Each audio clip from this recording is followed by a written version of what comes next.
Pendant des années, Cyril Ferraud cachait un bonheur discret, protégé, presque sacré, une histoire d'amour profonde, un mariage secret, et un fils dont l'existence n'avait jamais été révélée. Et c'est précisément cette vérité bouleversante que la France a découverte, ce soir-là, lors d'une fête inoubliable, organisée non pas sous les flashs des photographes, mais dans la plus pure des émotions humaines. Tout a commencé dans une villa discrète nichée au cœur de la Provence, où une centaine d'invités triés sur le volet se sont réunis sans vraiment savoir ce qu'ils allaient vivre. Les téléphones portables avaient été déposés à l'entrée, une consigne stricte donnée par Cyril lui-même, ce soir, pas de buzz, juste de l'amour. Personne ne s'attendait à ce que le présentateur vedette de Slam ait la carte au trésor, d'ordinaire si pudique sur sa vie privée, décide de tout révéler. Et pourtant, à mesure que la soirée avançait, que les éclats de rire fusaient et que les verres de champagne s'entrechoquaient, un murmure parcourait l'assistance. Des regards complices, des sourires entendus. Et puis, alors que les étoiles brillaient dans un ciel d'été pur, Cyril s'est avancé, micro à la main. Le silence s'est installé. Le moment que personne n'attendait allait transformer cette fête en l'événement le plus marquant de l'année. Ce soir, j'ai décidé d'ouvrir mon cœur, a-t-il commencé, d'une voix tremblante d'émotion. Vous me connaissez en tant qu'animateur, en tant que collègue, parfois même comme un ami. Mais ce que vous ne savez pas, c'est que je suis aussi un homme amoureux, et un père. Un frisson a parcouru l'assistance. Les visages se sont figés. Certains ont cru à une blague, à un de ces effets de surprise que Cyril maîtrise si bien à la télévision. Mais non. Il continuait, la voix plus posée maintenant, regardant droit devant lui, les yeux brillants. Il y a 6 ans, j'ai rencontré la femme de ma vie. Elle s'appelle Élise. Elle n'est ni actrice, ni chanteuse, ni influenceuse. Elle est enseignante. Et elle m'a appris ce qu'est l'amour vrai. À ce moment précis, Élise s'est levée. Élégante, simple, rayonnante. Les larmes aux yeux. Le public s'est retourné, stupéfait. Applaudissements. Étreinte. Et puis Cyril a repris. Ensemble, nous avons construit une vie. Et il y a 4 ans, un petit miracle est entré dans la nôtre. Il s'appelle Tim. Un petit garçon est alors apparu, s'accrochant à la main de sa mère, regardant timidement la scène. Blond comme son père, les mêmes yeux clairs, le même sourire. La salle a retenu son souffle. L'émotion était à son comble. C'était bien réel. Cyril s'est alors agenouillé, a pris la main de son fils, puis celle de sa femme. Et dans un geste aussi simple que symbolique, il les a embrassés tous les deux. Ce soir, j'épouse Élise. Officiellement. Devant vous. Devant notre fils. Un fracas d'applaudissements a éclaté. Les larmes coulaient. Certains invités, bouleversés, s'étreignaient sans mots. La cérémonie s'est déroulée là, sous les étoiles, dans un décor de guirlandes suspendues aux oliviers, avec des violons qui jouaient en fond une mélodie douce. Une célébration de l'amour pur, loin de l'artifice des paillettes et des réseaux sociaux. Tout au long de la soirée, Cyril s'est confié. Sur le choix de garder son intimité, sur la peur d'exposer ceux qu'il aime à la brutalité médiatique, mais aussi sur le bonheur immense de vivre une double vie, celle du showman adoré de la télévision, et celle de l'homme comblé par sa famille. Il a parlé de Tim, ce petit garçon curieux, passionné par les cartes comme son père, mais aussi terriblement doué pour la musique. Il a évoqué les nuits sans sommeil, les premières dents, les premiers pas, les petits bonheurs du quotidien. Et surtout, il a dit ceci, qui a bouleversé les cœurs. Le plus grand rôle de ma vie, ce n'est pas à la télé que je le joue. C'est dans les bras de mon fils, dans le regard de ma femme. Et ce rôle-là, je le garderai toute ma vie. Les réseaux sociaux ont explosé dès le lendemain, quand quelques clichés de la soirée, diffusés volontairement par Cyril, ont été publiés avec le simple message « Mon cœur est désormais complet ». Les messages de soutien, d'amour et d'admiration ont afflué par milliers. La France entière a redécouvert Cyril Ferraud sous un autre jour. Non plus seulement comme le brillant animateur, mais comme un homme vrai, sincère, profondément humain. Dans les jours qui ont suivi, Cyril a accepté de donner une seule interview, dans laquelle il expliquait que ce moment était venu parce qu'il ne voulait plus vivre dans la séparation entre son personnage public et sa vie intime. Il était temps de réunir mes deux mondes, a-t-il confié, en tenant la main de Tim sur le plateau. Et depuis, tout a changé. Le public, déjà fidèle, est devenu encore plus tendre, plus protecteur. Cyril, loin de perdre en mystère, a gagné en grandeur. Il est devenu une figure encore plus inspirante, celle d'un homme qui, au sommet de sa carrière, a choisi l'amour, la vérité, et la famille. Ce mariage secret, désormais révélé, restera dans les mémoires comme un moment rare, intense, et profondément humain. Une parenthèse enchantée dans un monde parfois trop rapide, trop bruyant. Et surtout, un hommage vibrant à ce qu'il y a de plus précieux, l'amour sincère, le bonheur simple, et le courage d'être soi. Car au fond, Cyril Ferraud n'a pas seulement révélé un mariage. Il a offert au monde un message, il n'y a pas de plus grande fierté que d'aimer et d'être aimé. Et ce soir-là, dans la lumière douce de la Provence, il a été plus qu'un animateur. Il est devenu un symbole. Le lendemain du mariage, la Provence s'éveillait encore sous le charme de la veille. Mais si les étoiles s'étaient dissipées dans le ciel, elles brillaient désormais dans les cœurs de ceux qui avaient assisté à ce moment unique. La magie ne s'était pas envolée avec la nuit. Elle s'était installée. Durable. Profonde. Et dans la maison baignée de lumière où Cyril, Élise et Tim partageaient leur petit déjeuner, un nouveau chapitre venait de commencer. Pour la première fois depuis longtemps, Cyril Ferraud ne pensait pas à ses émissions, à ses obligations, au tournage, ni aux audiences. Il regardait son fils mordiller un morceau de croissant, ricaner à une blague soufflée par sa mère, et il souriait, tout simplement. Il n'était plus le présentateur préféré des Français, il était juste papa. Et ce rôle-là, il comptait bien ne plus jamais le cacher. Tim, du haut de ses 4 ans, comprenait que quelque chose d'extraordinaire s'était passé. Il avait vu son papa pleurer, sa maman éclater de rire, des centaines de personnes applaudir. Et dans son cœur d'enfant, il avait senti qu'il était au centre de quelque chose de grand, d'un amour total. Dans les semaines qui suivirent, les médias, d'abord surpris, changèrent de ton. Au lieu des scandales ou des ragots, ce fut une vague de respect, presque de dévotion, qui se leva autour de Cyril. Jamais une star de son envergure n'avait réussi à garder aussi précieusement son jardin secret. Et jamais une révélation aussi intime n'avait été faite avec tant de dignité, d'émotion et de sincérité. France Télévisions lui rendit hommage avec une émission spéciale retraçant son parcours, de ses débuts timides à France 3 à sa consécration sur les plus grandes chaînes. Mais ce qui toucha le public, ce ne furent pas seulement les images de ses jeux, de ses fous rires, de ses victoires. Ce furent les vidéos inédites qu'il accepta de partager, les premiers pas de Tim, son premier mot, papa, une sieste à 3 sur le canapé, un dessin maladroit offert à la fête des pères. Des millions de téléspectateurs, toutes générations confondues, versèrent une larme.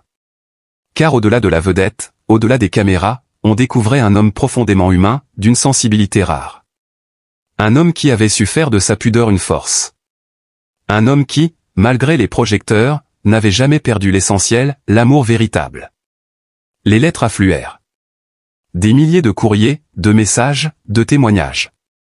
Des pères célibataires le remerciant pour son courage. Des enseignants, touchés par l'hommage discret à Élise. Des enfants qui reconnaissaient en Tim un petit frère de cœur. Et même d'autres célébrités, pourtant souvent peu enclines à commenter la vie privée des autres, qui exprimèrent publiquement leur admiration. Nagui écrivit sur ses réseaux, « Ce que Cyril vient de faire, ce n'est pas juste courageux. C'est grandiose. Il nous rappelle ce qu'est la vraie célébrité, savoir être humble quand tout le monde vous regarde. » Quant à Jean-Luc Reichmann, il déclara en direct sur TF1, « Cyril est l'exemple que nos enfants devraient suivre. Il incarne le respect, la famille et l'élégance. » Mais pour Cyril, rien ne comptait plus que le regard de Tim. Un regard qui disait tout. Qui disait, « Tu es mon héros, papa. » Dans les mois suivants, Cyril reprit ses tournages, mais quelque chose avait changé. Sur les plateaux, il était plus apaisé, plus lumineux encore. Il plaisantait comme toujours, faisait rire la France entière, mais on sentait en lui une sérénité nouvelle. Le poids du secret s'était envolé. Il était libre. Libre d'aimer, d'exister pleinement, et de montrer au monde l'essence même de sa vie, la tendresse. Élise, de son côté, refusa toujours les interviews. Non par timidité, mais par fidélité à la simplicité qui avait conquis Cyril dès le premier jour. Elle restait dans l'ombre, mais c'est elle qui inspirait désormais les plus belles pages de la vie du présentateur. Une femme de discrétion, de profondeur, une mère admirable, une complice fidèle. Quant à Tim, il devint sans le vouloir un petit symbole d'espoir. Dans les écoles, des enfants parlaient de lui comme d'un copain imaginaire qu'ils auraient aimé avoir. Et Cyril, touché, commença à s'engager doucement pour des causes liées à l'enfance. Il visita des hôpitaux, sans caméra, sans communiqué de presse. Juste avec un cœur immense. Et puis, un jour d'automne, dans une école parisienne, Tim fut invité à parler de son papa. Il avait 5 ans. Il monta sur l'estrade, un peu intimidé. Et d'une voix claire, il dit simplement. Mon papa, c'est un super-héros. Pas parce qu'il passe à la télé. Parce qu'il me lit des histoires tous les soirs. Et qu'il me dit qu'il m'aime même quand je fais des bêtises. Et dans cette phrase, tout était dit. Aujourd'hui, la France ne voit plus seulement Cyril Ferraud comme un animateur charismatique. Elle voit un homme entier, un homme libre, un père aimant, un mari fidèle. Il incarne quelque chose de rare à notre époque, l'authenticité dans la lumière. Et dans ce monde souvent dominé par les faux-semblants, son histoire d'amour, révélée dans la plus belle des fêtes, reste gravée dans les mémoires comme une ode à la vérité, à la famille, à la vie. Au cœur des projecteurs, sous les éclats de rire et les applaudissements chaleureux, il avançait, le sourire aux lèvres, impeccable dans son costume clair, tenant la main de sa femme avec tendresse, tandis que leur fils Tim, rayonnant d'innocence, courait autour d'eux comme un petit soleil insouciant. C'était un jour que beaucoup auraient qualifié de parfait, le mariage tant attendu de Cyril Ferraud, animateur adoré des Français, devenu au fil des ans un visage familier, un homme que l'on croyait presque n'avoir connu qu'avec ce sourire étincelant et cette voix réconfortante. Pourtant, derrière la façade éclatante de ce conte de fées moderne, se cachait une douleur profonde, ancienne, et toujours vive. Ce mariage, tant célébré, n'était pas seulement une union d'amour, c'était aussi une tentative désespérée d'effacer, ne serait-ce qu'un instant, les ombres qui s'étaient abattues sur lui au fil des années. Car si les convives levaient leurs verres dans l'allégresse, Cyril, lui, portait en silence un fardeau que personne ne voyait vraiment. Tout commença il y a plusieurs années, bien avant que l'idée même d'un mariage ne traverse son esprit. La perte brutale de son père, emporté par la maladie, l'avait brisé de l'intérieur. Cet homme qui avait été son pilier, son repère, son premier admirateur, était parti dans un silence terrible, sans un mot d'adieu. Cyril, alors au sommet de sa carrière, avait continué à sourire à la télévision, à animer des jeux, à faire rire les familles françaises, mais chez lui, dans le silence de ses nuits, il pleurait. La douleur ne s'était jamais apaisée. Elle était restée, tapie dans l'ombre, s'insinuant dans chaque moment de bonheur pour en ternir les contours. Et puis, il y avait eu ses inquiétudes sur sa santé. Des alertes discrètes, des signes qu'on préfère ignorer. Fatigue chronique, douleurs diffuses, des examens à répétition. Les médecins parlaient prudemment, évoquaient des hypothèses, parlaient de stress, peut-être d'un déséquilibre, sans jamais poser un diagnostic définitif. Mais Cyril savait. Il sentait au fond de lui que quelque chose n'allait pas. Il n'en parlait pas, de peur d'inquiéter sa mère déjà affaiblie par l'âge et les souvenirs douloureux, ou sa compagne qui préparait avec enthousiasme leur avenir. Ce mal silencieux, il le gardait pour lui, comme une forme de pénitence, comme s'il ne méritait plus pleinement ce bonheur qu'on lui offrait. Et c'est dans ce climat de doute, d'inquiétude et de mélancolie qu'il avait accepté, presque à contre-cœur, d'organiser ce mariage. Il voulait que son fils Tim ait un souvenir magnifique de ses parents unis, heureux, dans un tourbillon de fleurs blanches et de promesses éternelles. Il voulait, pour une fois, offrir à sa famille un moment suspendu, un instant de grâce. Mais tout au long de la cérémonie, malgré les sourires échangés, malgré les larmes d'émotion, quelque chose en lui restait figé. Un regard fuyant, un soupir discret, un frisson inattendu. Le soir venu, lorsque les invités avaient déserté les lieux, lorsqu'il ne restait que les bougies vacillantes et quelques éclats de rire au loin, Cyril s'était assis seul au bord du jardin. Tim dormait paisiblement dans les bras de sa grand-mère, et sa femme rangeait les souvenirs en silence. Il regardait le ciel. Il pensait à son père, à cette douleur qui ne l'avait jamais quitté. Il pensait à sa santé fragile, à cette peur constante de ne pas voir grandir son fils, de ne pas vieillir aux côtés de celle qu'il aimait. Il aurait voulu hurler, pleurer, briser ce masque qu'il portait depuis trop longtemps. Mais au lieu de cela, il resta là, immobile, le cœur serré, envahi par un mélange d'amour, de gratitude et de chagrin. Ce mariage n'avait pas été une échappatoire. Il avait été un miroir. Un miroir de tout ce qu'il avait perdu, de tout ce qu'il risquait de perdre encore. Car derrière les rires, il y avait un homme fatigué. Derrière la fête, il y avait un cœur qui saignait. Et derrière chaque photo souriante prise ce jour-là, il y avait une vérité que seul lui connaissait, la vie lui échappait un peu plus chaque jour, et personne ne le voyait vraiment. Dans un monde où tout va trop vite, où les émotions profondes se perdent dans le tumulte des réseaux sociaux et des actualités éphémères, il est parfois essentiel de s'arrêter un instant et de regarder avec le cœur. Aujourd'hui, nous vous invitons à tourner votre regard vers un homme que vous pensiez connaître, un visage familier de la télévision française, Cyril Ferraud. Ce sourire éclatant, cette voix pleine d'entrain, ce professionnalisme sans faille. Mais derrière l'écran, il y a un homme, un vrai. Un père, un époux, un fils. Un homme qui, malgré les projecteurs, a connu la solitude, le doute, les douleurs invisibles. Un homme profondément humain. Récemment, une page nouvelle s'est ouverte dans la vie de Cyril. Une page magnifique, remplie de promesses et d'émotions, il s'est marié. Dans une cérémonie intime mais émouvante, entouré de ses proches et de ceux qu'il aime, Cyril a uni sa vie à celle de la femme qui partage ses jours et ses silences. À ses côtés, leur fils Tim, le fruit de leur amour, symbole de l'espoir, courait en riant, insouciant, tandis que les invités pleuraient de bonheur. Mais derrière les fleurs blanches, les vœux échangés et les danses sous les étoiles, il y avait aussi quelque chose de plus fragile. Une histoire de résilience, de reconstruction. Car tout n'a pas été simple. Avant cette fête, avant ce jour inoubliable, Cyril a traversé des tempêtes intimes, que peu soupçonnaient. Des deuils, des blessures, des inquiétudes sur sa santé, des nuits de doute face à l'avenir. Et pourtant, il a choisi d'aimer. De construire. De croire. Il a choisi d'avancer, de serrer son fils dans ses bras chaque matin, d'offrir à sa femme un regard plein de gratitude et de promesses. Il a choisi la vie. Aujourd'hui, il est temps que nous lui rendions ce qu'il nous a tant donné. À travers ses émissions, il a accompagné nos soirées, adouci nos journées, fait briller nos sourires. Il mérite que nous soyons là pour lui, non pas en spectateurs, mais en êtres humains, en frères, en sœurs de cœur. Alors, chers amis, chers admirateurs, ouvrons notre cœur à Cyril Ferraud. Ayons une pensée douce pour cet homme qui a su transformer la douleur en lumière. Envoyons-lui notre affection, notre soutien, nos messages bienveillants. Partageons cette nouvelle avec amour. Car au-delà des paillettes, ce qui compte vraiment, ce sont les liens sincères.